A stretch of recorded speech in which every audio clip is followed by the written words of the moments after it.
पहला तो कुदरती मसला ये है कि हर अगली नस्ल पिछली से कमज़ोर तर है, मौसम सख्त है, इकॉनमी बदतर है। ये सारे वामल एक बच्चे की सीखने की सलाहियतों को मुतासिर करते हैं। और दूसरा मसला ये है कि सिलेबस में फजूलियात का बोझ बढ़ता चला जा रहा है, जिसकी तफसील मैं वीडियो में आगे जाकर दूंगा। अगर बच्चों के कंधों से बेकार इल्म का बोझ ना उतारा गया तो उनका बचपन तो तबाह होगा ही, मुस्तकबिल में भी वो हमेशा पछताते ही रहेंगे, क्योंकि बाजी वो मार जाएंगे जिन्होंने उस बेकार मालूमात पर वक्त ज़ाया नहीं किया होगा। इसकी मिसाल यूँ समझ लें जैसे एक रेस में कुछ खिलाड़ी हों जिनके कंधों पर बहुत सारा बोझ हो, और दूसरे वो जो बोझ के बगैर हों। बगैर बोझ के भागने वालों के जीतने के इम्कान बहुत ज़्यादा होंगे। अब ये बोझ हल्का कौन करेगा? ये स्कूल वाले तो नहीं करेंगे, क्योंकि उन्होंने करना होता तो बहुत पहले कर चुके होते। लेकिन तालीम जितनी तवील और भारी भरकम होगी, उनका मुनाफा उतना ज़्यादा होगा। किताबें ज़्यादा होंगी, ज़्यादा बिकेंगी, स्कूलिंग का दौरानिया बढ़ेगा, फीसें ज़्यादा होंगी। तो ये सारा सर्कल उनके फ़ायदे में है। और फिर मज़ीद ये कि इतना सारा बोझ ढोने के बाद भी वो ज़्यादा बेहतर इंसान बनकर नहीं निकलेगा। गुलामाना सोच लेकर निकलेगा, एक क्लर्क बनकर निकलेगा जो ना क्रिटिकल सोच का मालिक होगा, और प्रोफेशनल डिग्री में भी वो ऐसे ही होगा। चलो उसकी बात हम बाद में करेंगे। तो अब करना ये है कि जो पढ़े लिखे वालिदैन हैं उनको चाहिए कि वो तालीम अपने बच्चों को खुद दें, या अगर ये नहीं कर सकते तो कोई ऐसा ट्यूटर घर पर रखवाएं जिसको आप सिलेबस बता सकें, या कोई अच्छा सिलेबस वो फॉलो कर सके जिसमें बोझ हल्का कर दिया गया गैर ज़रूरी चीज़ों का। अब मैं आपको बताऊंगा कि होम स्कूलिंग कैसे की जाए, किन किन मालूमात को, इंफॉर्मेशंस को सिलेबस से निकालना है, और किस बात को बच्चे को कब सिखाना है और कितना सिखाना है। सबसे पहले बात करते हैं कि जो गैर ज़रूरी मालूमात हैं जो हमारे सिलेबस का हिस्सा बनी हुई हैं उनको निकालना है, और उनमें हम शुरू कर लेते हैं पाकिस्तान स्टडी या हिस्ट्री से। इस सब्जेक्ट के ऊपर बहुत ज़्यादा काम करने की ज़रूरत है, इसको हल्का करने की ज़रूरत है। सबसे पहली बात यह है कि किसी भी इंसान को अब ये ज़रूरी नहीं है कि वो तारीखें याद रखे, किस तारीख को क्या हुआ। वो ये चीज़ें एक उस फील्ड का जो एक्सपर्ट बनना चाहता है, जो माहिर बनना चाहता है, वो तो चले सीखे प्रोफेशनल डिग्री में जाकर। लेकिन बच्चों को ये सिखाना है सारा कुछ, ये वो फ़लाँ बंदा तब पैदा हुआ था, वो फ़लानी शख्सियत तब फौत हो गई थी। ये तरीक़े और वफ़ात की तरीक़े, पैदाइश की तरीक़े, ये चीज़ें बेमानी हैं। इसका कभी भी किसी को कोई फ़ायदा नहीं हुआ आज तक, और ना आइंदा कभी होगा। ये सारी मालूमात कहीं भागी नहीं जा रही, ये इंटरनेट पे भी मौजूद है, किताबों में भी मौजूद है और महफूज है, कहीं नहीं है तारीख से मिटने वाली। आप बिल्कुल परेशान ना हो कि इसको हर बच्चे को रटाना ज़रूरी है, बिल्कुल ज़रूरी नहीं है। इन सारी चीज़ों को निकालना है। जो जो चीज़ मुतालिया पाकिस्तान और हिस्ट्री के अंदर आपको लगता है कि वो बच्चे के मुस्तकबिल में काम नहीं आएगी, वो आप बच्चे को हरगिज़ मत पढ़ाएं। और अगर गलती से पढ़ा भी दिया तो उसको मजबूर मत करें कि वो याद रखे इस चीज़ को। आप उसको पढ़ा दें, याद रह गया ठीक है, उसकी याददाश्त में नहीं रहा तो भी ठीक है। दूसरी चीज़, जो हमारा इस्लामियात का सब्जेक्ट है उसके अंदर बहुत सारी चीज़ें हैं जो बच्चे को रटवाई जाती हैं, और वो बहुत कम उम्र में रटवाना शुरू कर दिया जाता है। मिसाल के तौर पर छोटा सा बच्चा केजी में ही जाता है या 1 क्लास में जाता है, उसको कुछ चीज़ें ज़ुबानी याद करवाना शुरू कर दी जाती है। नमाज जैसे, बच्चे पर नमाज फ़र्ज़ नहीं है। पहली बात, वो जिस उम्र में होगी उस उम्र में वो उसी साल में वो सीख सकता है। ये कोई ऐसी चीज़ नहीं है कि जैसे को कुरान हिफ्ज़ करना है और 4 साल लग जाएंगे, नहीं। ये 1-2 माह के अंदर वो बच्चा हिफ्ज़ कर लेगा उस उम्र में जब उस पर फ़र्ज़ होगी। तो शुरू में स्कूल जाते ही उस बच्चे को नमाज याद करवाना शुरू कर देना। इस्लामियत का सब्जेक्ट ही बल्कि नहीं होना चाहिए उस स्टेज के अंदर। ये 5वीं क्लास में आपको पढ़ाना चाहिए बच्चे के अंदर। ये सलाहियत ही नहीं होती कि वो ये कॉन्सेप्ट, ये तसव्वुरात को समझ सके कि अल्लाह पाक क्या क्या ज़ात है, कैसे समझाएंगे, रसूल नबूवत क्या होती है। ये आप यकीन नहीं करेंगे कि ये पहली क्लास के बच्चे को सिखाया जा रहा है। उसको ये भी नहीं पता रसूल क्या होता है, उसको ख़त्म नबूवत समझाने की कोशिश की जा रही है। ये ज़ीशान उस्मानी की किताबें मैंने मंगवाई थी, वो सिलेबस जो उसका 2 किताबें, प्री केजी और 1 ग्रेड 1, उसमें ये सब बताया जा रहा है, फ़लस्तीन बताया जा रहा है। और वैसे भी इतने फ़िरके वजूद में आ चुके हैं, सबके अपने अपने नज़रियात हैं। तो ये चीज़ बच्चे को बालिग होने तक उस खुद देखना चाहिए कि वो किस चीज़ को अडॉप्ट करता है, कि उसको कौन सा रास्ता बेहतर लगता है। ये हक आपको नहीं पहुंचता कि आप बच्चे से वो ये हक उसका छीन लें। कि वो किस रास्ते को पसंद करता है और किस रास्ते को चुनना चाहता है, किस फ़िरके में जाना चाहता है। तो लिहाजा ये सब्जेक्ट एक एडवांस सब्जेक्ट है, ये 5वीं से पहले बच्चे को लगवाना ही नहीं चाहिए। ये वहीं जो अगर आप करिकुलम फॉलो कर रहे हैं सिलेबस, आप गवर्नमेंट स्कूल्स का भी, पंजाब जो पाकिस्तान का गवर्नमेंट लेवल पे सिलेबस है, तो उसमें आप 5वीं क्लास में जो होगा सिलेबस वो इस्लामियत पढ़ा दें। पीछे पीछे अगर कुछ पढ़ा भी दें तो उसको याद करवाने की ज़रूरत नहीं है।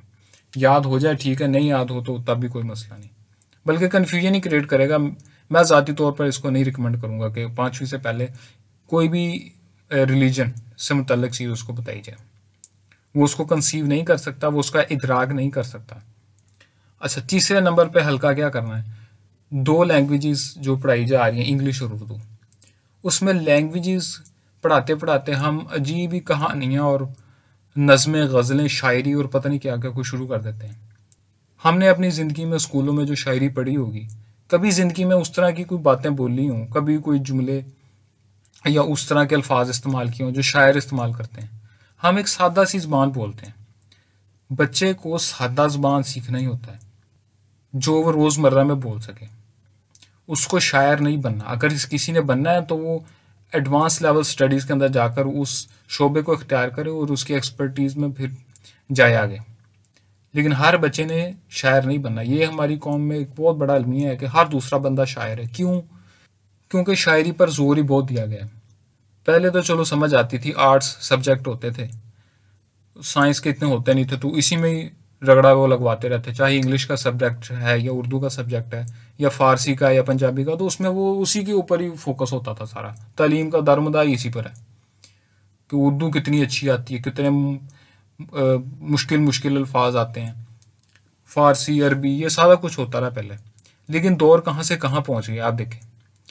साइंस के इतने सब्जेक्ट्स हैं, जनरल नॉलेज को ही आप बढ़ाते जाएं तो आज तो दुनिया इतनी वसी है आपके पास। तो आप अगर कहीं पर ट्रैवल कर रहे हैं तो आपको पता होना चाहिए कि उसका दुनिया में अगर इंसान को ट्रैवल करना पड़ता है कहीं पे, तो थोड़ी बहुत जनरल नॉलेज उसको दुनिया की होनी चाहिए।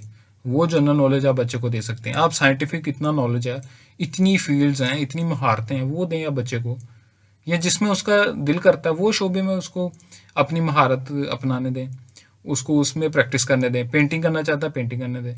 लेकिन ये इंग्लिश उर्दू को रगड़ा लगाने का मेरी समझ से बाहर है।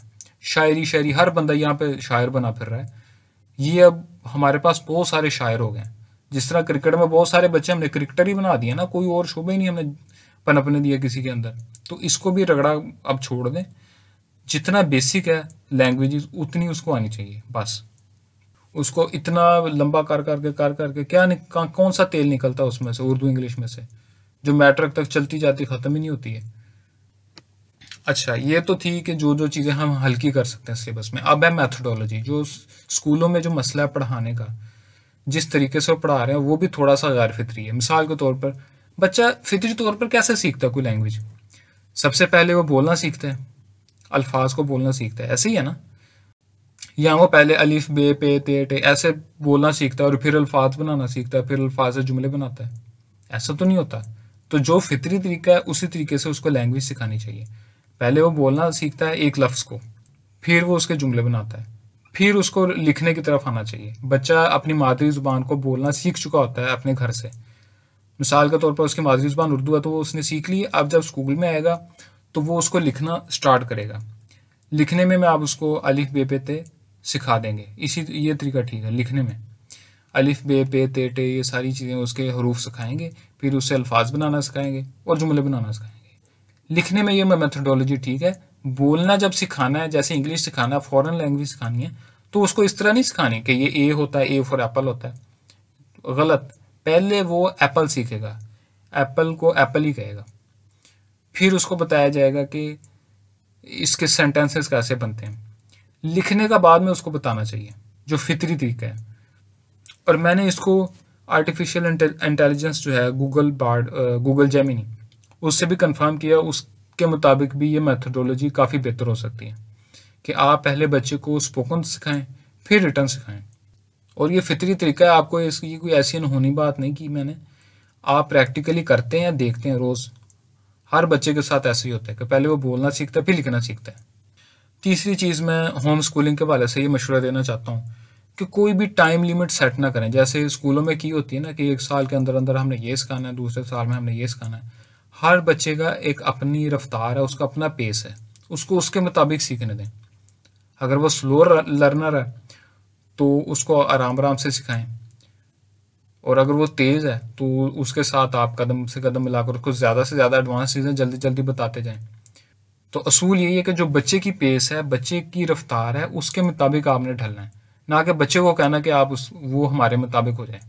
ऐसा नहीं हो सकता। वो उसकी फ़ितरत है, जो भी वो लेके पैदा हुआ है। बहुत से बच्चे ऐसे होंगे जिन्होंने स्पोर्ट्स में जाना होगा। अगर एक एक बच्चे के अंदर ये इतनी सलाहियत है कि वो गोल्ड मेडल जीत सकता है, वो किसी स्पोर्ट्स के अंदर सबसे बेहतरीन खिलाड़ी बन सकता है, तो उसको ज़रूरत नहीं है ये शायरी सीखे, या वो उसको पाकिस्तान का 100 साल पीछे के सारे मुआहदे पता होंगे कब हुए थे, ये उसको नहीं ज़रूरत है इन चीज़ों की। उसको बहुत सारी चीज़ों की नहीं ज़रूरत है। उसको ना इंजीनियर बनना है, ना डॉक्टर बनना है, उसने खिलाड़ी बनना है, तो फिर उसको सिर्फ उतनी बुनियादी तालीम उस तक पहुँचेगी। मिसाल के तौर पर अगर किसी ने डॉक्टर बनना है, और ये भी मैं आपको बताता चलूँ, ये फैसला कम से कम बच्चे को 10th क्लास से पहले उसे पूछना ही नहीं चाहिए कि आपने क्या बनना है। तब तक तो तालीम जनरल है ना, तब तक वो हर चीज़ का थोड़ा थोड़ा टेस्ट लेगा।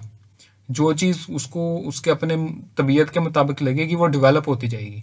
उसको खुद बताने की ज़रूरत भी नहीं पड़ेगी, आपको खुद महसूस होगा कि ये चीज़ कितनी डेवलप हो रही है, उसकी रियाजी कितनी डेवलप हो रही है, मैथमेटिक्स, या वो साइंस में बहुत आगे जा रहा है, या वो आर्ट्स में आगे जा रहा है, या वो स्पोर्ट्स में आगे जा रहा है। वो खुद उसकी डेवलपमेंट बताएगी कि ये किस चीज़ के लिए बना है, और आपने खुद उससे पूछना ही नहीं है, और उसकी डेवलपमेंट उसको खुद आप तक पहुंचा देगी पैगाम के वो क्या बनेगा। हर बच्चा यूनिक होता है, तो लिहाजा तालीम देने वाले को भी ये चीज़ जहन में रखनी चाहिए कि उसके मुताबिक एक कस्टमाइज तरीके से डील किया जाए, ना कि जिस तरह वो पंजाबी की एक कहावत है ना कि एक ही लाठी से सारे जानवरों को हाँक दिया जाए, भैंस को भी, घोड़े को भी, गधे को भी, बकरी को भी एक ही लाठी से हाँका जाए। इस तरह नहीं होता। अगर एक भैंस को एक मोटे डंडे से आप हाँक रहे हैं तो शायद उसको इतनी चोट ना लगे, आप बकरी को उस डंडे से मार दें तो शायद उसकी हड्डी टूट जाए। तो ये फ़र्क अब देखना पड़ेगा ना, एक घोड़ा है, एक गाय है, भैंस है, एक बकरी है, कितना फ़र्क है सब में अंदर। इसी तरह बच्चों में भी सब में बहुत फ़र्क होता है।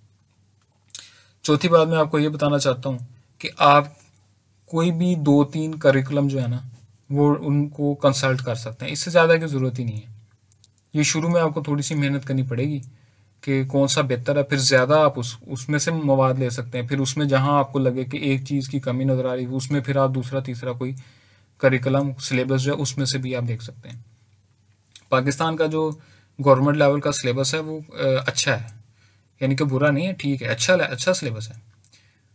अगर उसको ज़ीशान उस्मानी साहब की किताबों से कंपेयर करें वो तो फिर बहुत ही अच्छा है उनसे अगर कंपेयर करें तो लेकिन थोड़ा सा लेंथी है, थोड़ी सी मेरे ख्याल में उसमें गैर ज़रूरी चीज़ें काफ़ी ज़्यादा उसमें भी हैं, वो ज़ाहिर है उसमें वो है। लेकिन उस्मानी साहब ने तो बहुत ही ज़्यादा एडवांस कर दिया ना, उन्होंने तो इस्लामियत को उसमें भी प्री केजी में भी डाल दिया, हालांकि गवर्नमेंट लेवल पर नहीं है उसके अंदर। एक माँ के पेट में ही शुरू करवा दें मेरे ख्याल में, फिर तो अगर इसी तरह ही इस्लाम का खिदमत हमने करनी है तो। बहरहाल वो मेरी तरफ से बिल्कुल रिकमेंडेड नहीं है, वो ना सिलेबस है और ना वो जितना बताया गया वो भी मेयारी नहीं है। प्रिंटिंग की गलतियाँ वो, और प्रूफ रीडिंग नहीं की गई, और उसमें काफ़ी सारे मसले मसाइल हैं।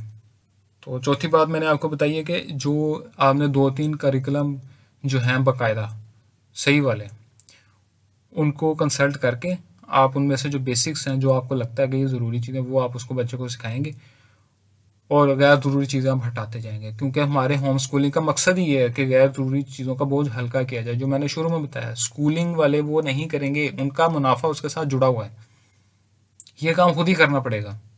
और हर बच्चा की तबीयत अलग होती है, ये भी आपको देखना पड़ेगा कि वो किस चीज़ को अडॉप्ट कर रहा है और किस चीज़ उसके सर के ऊपर से गुजरी जा रही है, उसको नहीं आनी कभी भी। हर बच्चा हर चीज़ के लिए नहीं बना, कुछ चीज़ें उसको कभी भी नहीं आएंगी।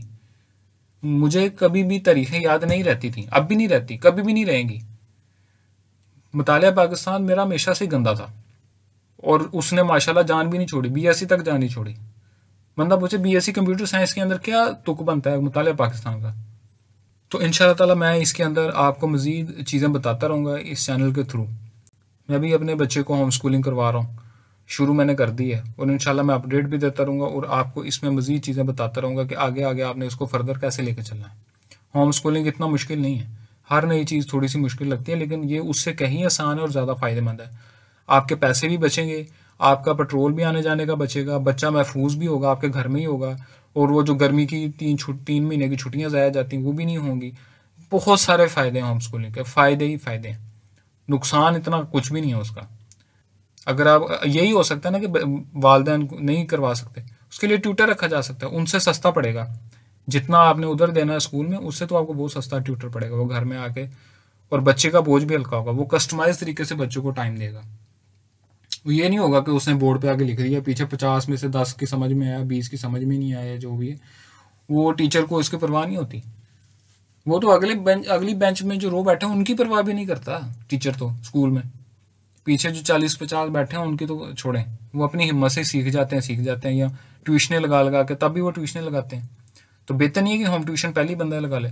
और डिग्रियों का अगले दौर में इतना कोई ख़ास ट्रेंड रहा नहीं है। एक दौर था इंसान की महारत, हुनर, वो काम आता था, जिस्मानी मशक्क़त, फिर इंसान ने मशीनें बना ली और इंसान का काम रह गया सोचने वाला। मेहनत मशक्क़त मशीनों पे आ गई और जो सोचने वाला काम इंसानों पे आ गया। अब सोचने समझने वाला काम भी आर्टिफिशियल इंटेलिजेंस कर रही है, तो फिर इंसान क्या करेगा इसमें? तो अगला दौर इंतहाई चैलेंजिंग होना है। अगर आपने अपने ये गैर ज़रूरी बोझ बच्चे के कंधों से नहीं उतारे, वो आर्टिफिशियल इंटेलिजेंस का मुकाबला नहीं कर सकेंगे। और माहौल भी सख्त से सख्त होता चला जा रहा है, गर्मियाँ बढ़ती चली जा रही, सर्दियाँ सख्त होती जा रही हैं।